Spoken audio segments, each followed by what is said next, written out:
역대하 21장 1절에서 10절까지 말씀 한 절씩 교독합니다. 여호사밧이 그의 조상들과 함께 누움에 그의 조상들과 함께 다윗성에 장사되고 그의 아들 여호람이 대신하여 왕이 되니라.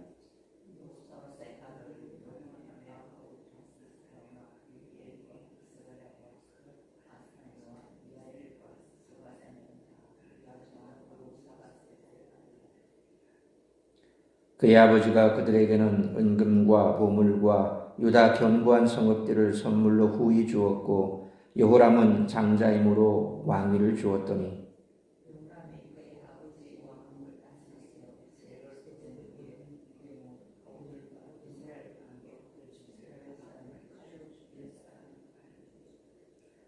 여호람이 왕위에 오를 때에 나이가 32세라 예루살렘에서 8년 동안 다스리니라.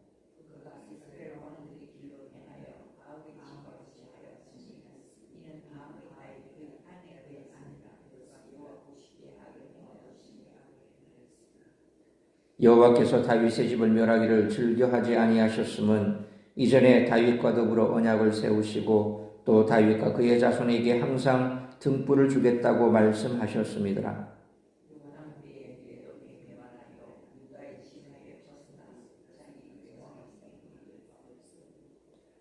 요람이 지휘관들과 모든 병거를 거느리고 출정하였더니 밤에 일어나서 자기를 애워싼 에돔 사람과 그 병거의 지휘관들을 쳤더라.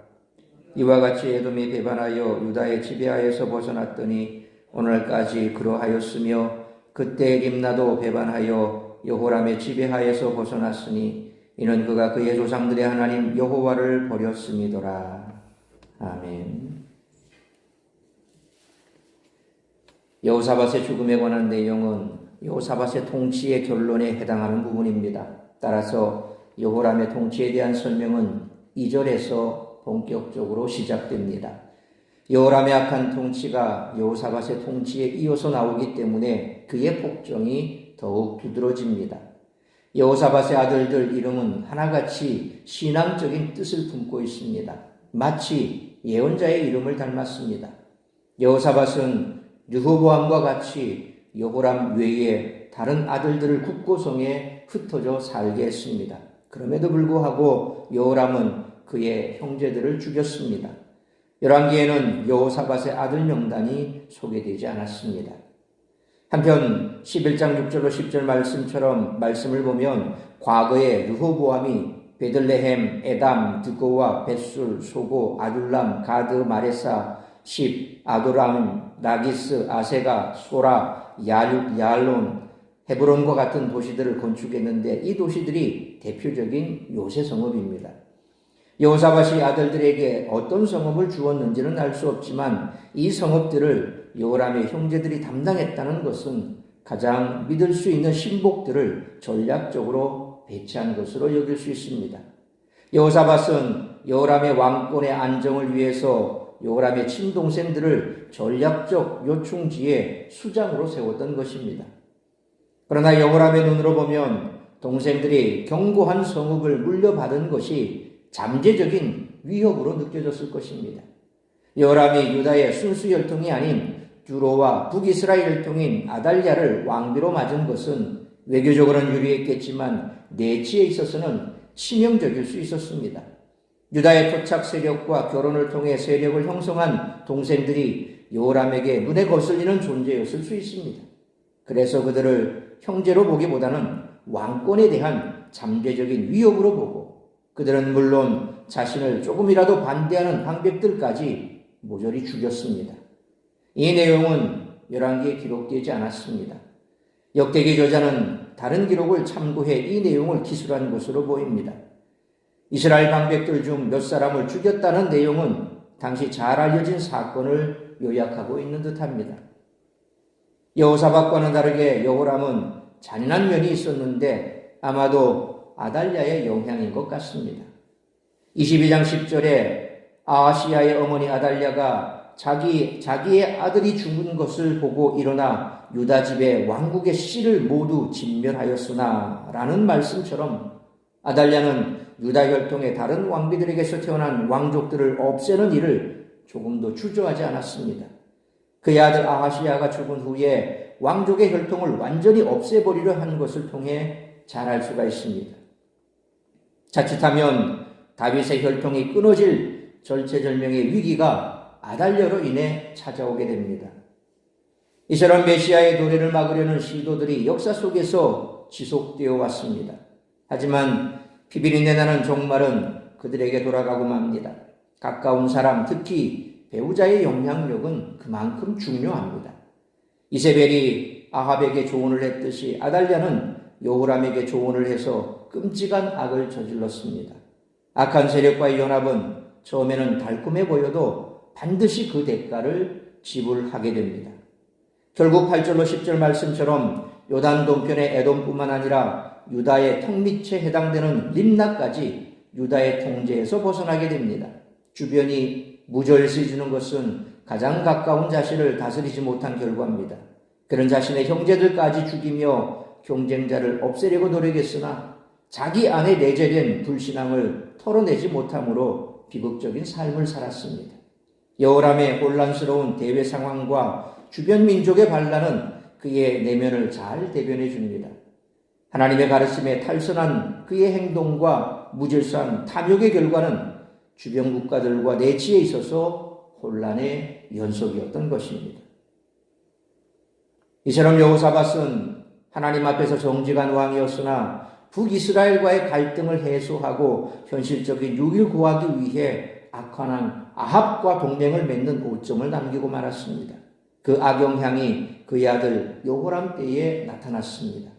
여호사밧과 아합의 동맹 때문에 유다에 얼마나 개탄스러운 일이 벌어졌는지를 보면서 악인의 길에 서면 안 되는 이유에 대해 우리가 오늘 본문의 말씀을 통해서 깨달아야 할 것은 첫째로 1절로 4절 말씀처럼 세상의 악한 세력은 하나님의 백성에게 치명적인 상처를 준다는 것입니다.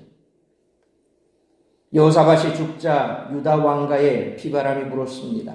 2절로 3절 말씀처럼 여호사밧은 장자 여호람에게 왕위를 물려주면서 형제들 사이에 갈등이 없도록 다른 아들들에게도 재산을 물려주어 각 성읍을 다스리겠습니다. 그러나 여호람은 동생들에게 재산과 성읍의 통치권을 나눠줄 생각이 전혀 없었습니다. 결국 그는 4절 말씀처럼 왕이 된 후에 동생들과 신하들을 죽임으로써 왕권에 위협이 될 만한 여지를 남기지 않았습니다. 여호사밧은 아들들이 서로 싸우지 않도록 최대한 배려했지만 아합과 그 아들 아하시아의 동맹으로 인해 유다에 스며들어온 악한 영향력을 막기에는 역부족이었습니다. 그러므로 하나님을 두려워하지 않고 돈과 권력을 신으로 삼는 세상의 악한 영향력은 성도에게 치명적인 타격을 가한다는 사실을 기억하고 늘 깨어 기도하며 세상과 구별된 삶을 살고자 힘쓰는 우리 모두가 되시기를 축원합니다. 두 번째로 5절로 7절 말씀처럼 악의 씨앗이 죄의 길로 성장하게 된다는 것입니다. 열왕기는 북이스라엘의 왕들이 범한 죄를 두 가지로 분류합니다. 하나는 여로보암의 죄로 금송아지 우상 앞에서 명목상으로만 여호와 하나님을 섬긴 죄입니다. 그러나 그보다 더 심각한 죄가 바로 아합의 죄인데 아예 여호와 하나님을 버리고 바알을 숭배한 죄입니다. 그런데 놀랍게도 아합의 죄가 북이스라엘이 아니라 남유다에서 나타났습니다. 6절 말씀처럼 여호람의 아내가 아합의 딸이었기 때문입니다. 여호람은 여호사밧의 아들이라기보다 아합의 사위로 여겨집니다. 여호사밧이 북이스라엘과의 갈등을 해소하기 위해 선택한 정략 결혼은 이처럼 다음 세대에 이르러 유다를 영적 파탄으로 이끄는 결과를 낳았습니다. 여호람의 행위만 본다면 하나님이 다윗 왕조를 멸하실 만했습니다. 북이스라엘에서는 왕조가 이미 2번이나 바뀌었습니다. 그러나 하나님은 7절 말씀처럼 다윗과의 언약을 기억하셨습니다. 하나님은 다윗의 후손에게 등불을 주겠다고 하신 약속을 잊지 않으셨습니다. 그래서 다윗 왕조는 겨우 보존될 수 있었습니다. 여호사밧 당시에는 동맹이 지혜로워 보였겠지만 악인과 함께함으로 유익을 얻고자 하면 훨씬 더 큰 대가를 치르게 된다는 것입니다.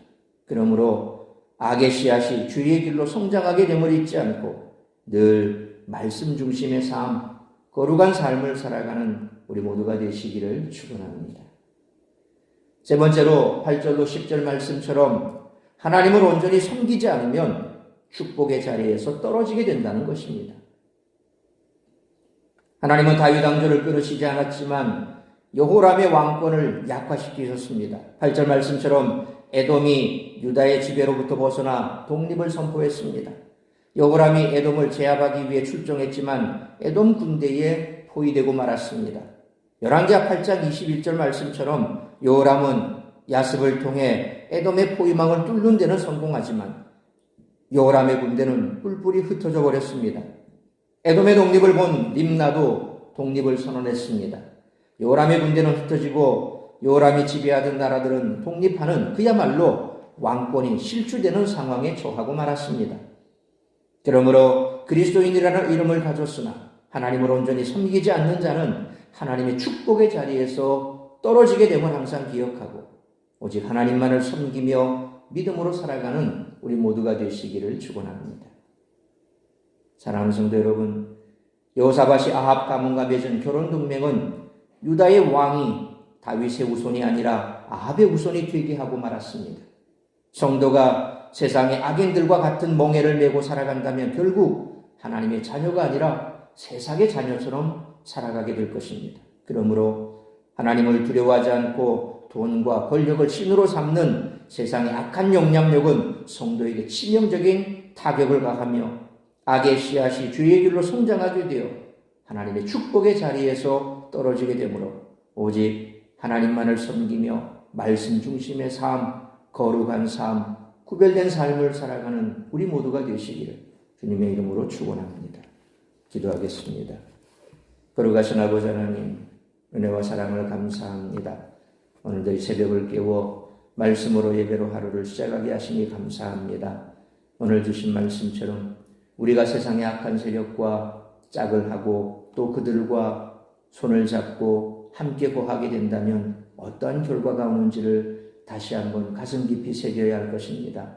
잠깐 세상의 권력과 또 세상의 유력한 자들과 함께하면 나에게 유익이 되고 또 내 미래가 밝아질 것 같은 그러한 착각에 빠지지만 결국 그것은 하나님의 축복의 자리에서 떨어지는 지름길이며 또한 우리의 삶이 망가지는 지름길이고 우리가 오히려 패망하게 되는 지름길이라고 하는 사실을 다시 한번 깨달아야 할 것입니다. 우리는 하나님의 말씀대로 살아야 할 하나님의 백성들입니다.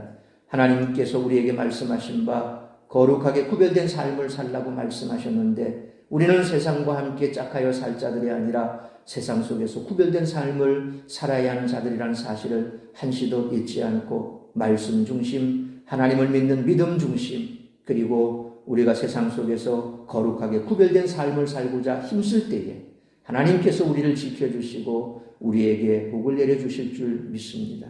오늘도 다시 한번 우리의 삶 속에서 혹여 하나님과 멀어지게 하는 그와 같은 세상적인 유혹들, 그리고 지금도 여전히 붙들고 있는 하나님께서 우리에게 주신 그 말씀에서 벗어난 것들이 있다면 그것을 다 버리고 오직 믿음으로 말씀으로 하나님 중심의 삶을 살아가기로 결단하는 복된 시간 되게 하여 주옵소서.